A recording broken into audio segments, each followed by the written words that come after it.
ನಮಸ್ತೆ. 8/11/2025 ಶನಿವಾರ, ಕೃಷ್ಣ ಪಕ್ಷ.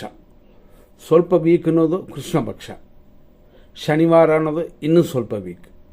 ಅದರಲ್ಲೂ ನ್ಯೂಮರಿಕ್ ಪ್ರಕಾರ 8ನೇ ತಾರೀಕು. ಹಂಗಾಗಿ 8 ಶನಿವಾರ, ಕೃಷ್ಣ ಪಕ್ಷ ಎಲ್ಲವೂ ಕೂಡಿ ಬಂದಿದೆ. ಅದರ ಜೊತೆ 4ನೇ ತಿಥಿ ಅನ್ನುವ ಚತುರ್ಥಿ ಬಂದಿದೆ. ಎಲ್ಲ ರೀತಿಯಲ್ಲೂ ಸ್ವಲ್ಪ ಉಪಯೋಗ ಇಲ್ಲದ ಅಥವಾ ವೀಕು ಅಂತ ಹೇಳುವ ಈ ದಿನ ಬಂದಿದೆ. ಹಂಗೆ ಆಸ್ಟ್ರೋ ನ್ಯೂಮರಾಲಜಿ ಪ್ರಕಾರನೂ ಕೂಡ ಇವತ್ತಿನ ನಕ್ಷತ್ರ ಮೃಗಶೀರ್ಷ ನಕ್ಷತ್ರ. ಈ ಮೃಗಶೀರ್ಷ ನಕ್ಷತ್ರ ರಾತ್ರಿ 10 ಗಂಟೆ 2 ನಿಮಿಷದವರೆಗಿದೆ. ಸೇಮ್ ಟೈಮಲ್ಲಿ ಏನಾಗಿದೆ ಹಂಗೆ ಅಂತ ನೋಡಿದ್ರೆ, ಮೃಗಶೀರ್ಷ ನಕ್ಷತ್ರ ಇರುವ ಈ ದಿನ ಖಂಡಿತವಾಗಿಯೂ ಅನುಕೂಲಕರವಾಗಿಲ್ಲ. ಕ್ಷಯ ಇದು ರಾತ್ರಿ 10 ಗಂಟೆ 2 ನಿಮಿಷದವರೆಗೂ. ಆ ನಂತರ ಬರುವ ಆರುದ್ರ ನಕ್ಷತ್ರ ಸಂಪತ್ತಿನ ನಾಶ ಅಂತ ಬರೋದರಿಂದ ಈ ದಿನ ಉಪಯೋಗವಾಗಿಲ್ಲ. ಕೆಲವರೆಲ್ಲ ಇದನ್ನು ಶುಭ ದಿನ ಅಂತ ತಿಳ್ಕೋಬೋದು, ಆದರೂ ಇದು ಶುಭ ದಿನವಲ್ಲ. ಆದ್ದರಿಂದ ಗಮನ ಕೊಡಿ, ಎಚ್ಚರವಾಗಿದ್ದರೆ ಏನೂ ತೊಂದರೆ ಇಲ್ಲ. ಅದರಲ್ಲೂ 8ನೇ ತಾರೀಕು 17, 26ನೇ ತಾರೀಕಲ್ಲಿ ಹುಟ್ಟಿದವರು. ಅದರಲ್ಲೂ 8ನೇ ತಾರೀಕು ಶನಿವಾರ ಬಂದಿದ್ದರೆ ಇವರು ಇನ್ನೂ ಕೇರ್ ತಗೋಬೇಕು. ಮತ್ತು ಮೃಗಶೀರ್ಷ ಆರುದ್ರ ನಕ್ಷತ್ರದವರು ಒಂದು ಅರ್ಚನೆ ಮಾಡಿಕೊಳ್ಳಿ.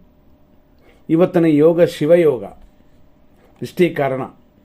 ಈ ರೀತಿಯಾದ ಇವತ್ತಿನ ದಿನದಲ್ಲಿ ಸೂರ್ಯೋದಯ 6 ಗಂಟೆ 15 ನಿಮಿಷ.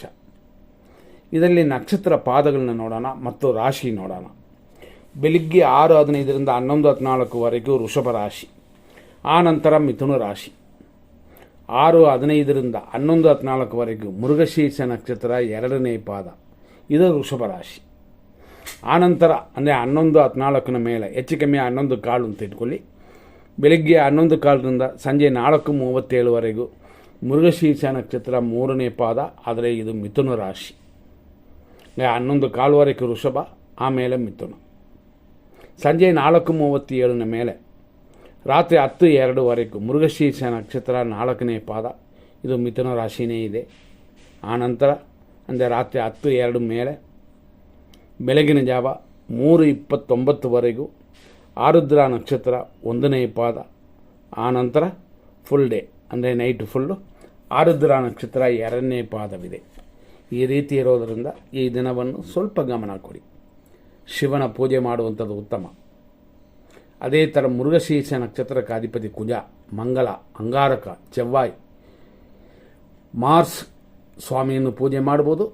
ಇದೆಲ್ಲ ನಿಮ್ಮ ಅನುಕೂಲಕರವಾಗಿರೋಕ್ಕಾಗಿ ಇಷ್ಟೆಲ್ಲ ವಿಷಯಗಳು ನಾವು ನೋಡಿದ್ವಿ.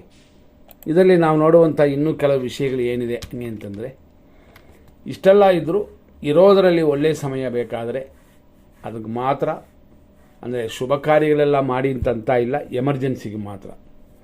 ಬೆಳಿಗ್ಗೆ 7:04ರಿಂದ 9:07, 10:38ರಿಂದ ಮಧ್ಯಾಹ್ನ 1:28, ಮಧ್ಯಾಹ್ನ 2:59 ಮೇಲೆ ಹೆಚ್ಚು ಕಮ್ಮಿ 3 ಗಂಟೆಯಿಂದ ರಾತ್ರಿ 12:37, ಮತ್ತು ಬೆಳಗಿನ ಜಾವ 4:27ರಿಂದ 5:43.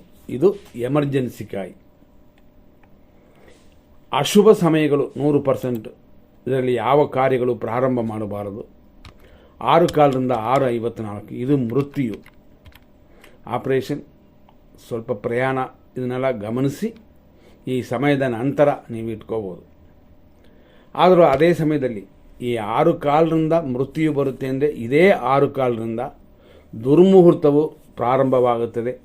ಆದ್ದರಿಂದ ಖಂಡಿತವಾಗಿ 7 ಗಂಟೆ 2 ನಿಮಿಷದವರೆಗೂ ಸಮಯ ಸರಿಯಾಗಿಲ್ಲ. ಖಂಡಿತವಾಗಿ ಗಮನ ಕೊಡಿ. ಮತ್ತು 9:09ರಿಂದ 10:36 ರಾಹುಕಾಲ, 11:14ರಿಂದ ಇವತ್ತು ಚಂದ್ರಾಷ್ಟಮ ವೃಶ್ಚಿಕ ರಾಶಿಗಿದೆ. ಮಧ್ಯಾಹ್ನ 1:30ರಿಂದ 2:57ವರೆಗೂ ಯಮಕಂಡ ಕಾಲವಿದೆ. ರಾತ್ರಿ 12:39ರಿಂದ 2:42ವರೆಗೂ ಮೃತ್ಯು.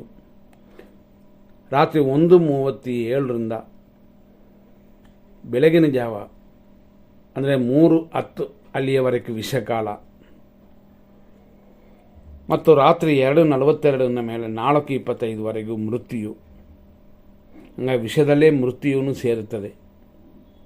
ಯಾಕೆಂತಂದರೆ ರಾತ್ರಿ 3:10 ಅಲ್ಲಿಯವರೆಗೂ ವಿಷಕಾಲವಿದೆ. ಅದರಲ್ಲಿ 2:42ರಿಂದ ಮೃತ್ಯುವನ್ನು ಸ್ಟಾರ್ಟ್ ಆಗೋದರಿಂದ ಎಚ್ಚರ. ಬೆಳಗಿನ ಜಾವ 5:45ರಿಂದ ಫುಲ್ ವಾರ್ಜಿಯ ಅಂದರೆ ನಕ್ಷತ್ರ ವಿಷಗಟ್ಟಿಗೆ ಆ ಕಾಲವಿದೆ. ಸರಿಯಾಗಿ ಗಮನ ಕೊಡಿ. ಇಲ್ಲಿಯವರೆಗೂ ಇಷ್ಟು ವಿಷಯಗಳನ್ನ ನೋಡಿದ್ವಿ. ಮುಂದಿನ ಸಂಚಿಕೆಯಲ್ಲಿ ನೋಡೋಣ. ಧನ್ಯವಾದಗಳು. ನ್ಯೂಮರಾಲಜಿ ಪ್ರಕಾರ 8ನೇ ತಾರೀಕು ಶನಿವಾರ ಎಲ್ಲವೂ ಕೂಡಿ ಬಂದಿರೋದರಿಂದ ಶನಿದೇವರನ್ನ ಪ್ರಾರ್ಥನೆ ಮಾಡೋಣ. ಖಂಡಿತವಾಗಿಯೂ ದೋಷಗಳಿಂದ ದೂರವಾಗೋಕ್ಕೆ ಇದು ಉತ್ತಮವಾದ ಯುಕ್ತಿ. ಧನ್ಯವಾದಗಳು. ಮುಂದಿನ ಸಂಚಿಕೆಯಲ್ಲಿ ನೋಡೋಣ.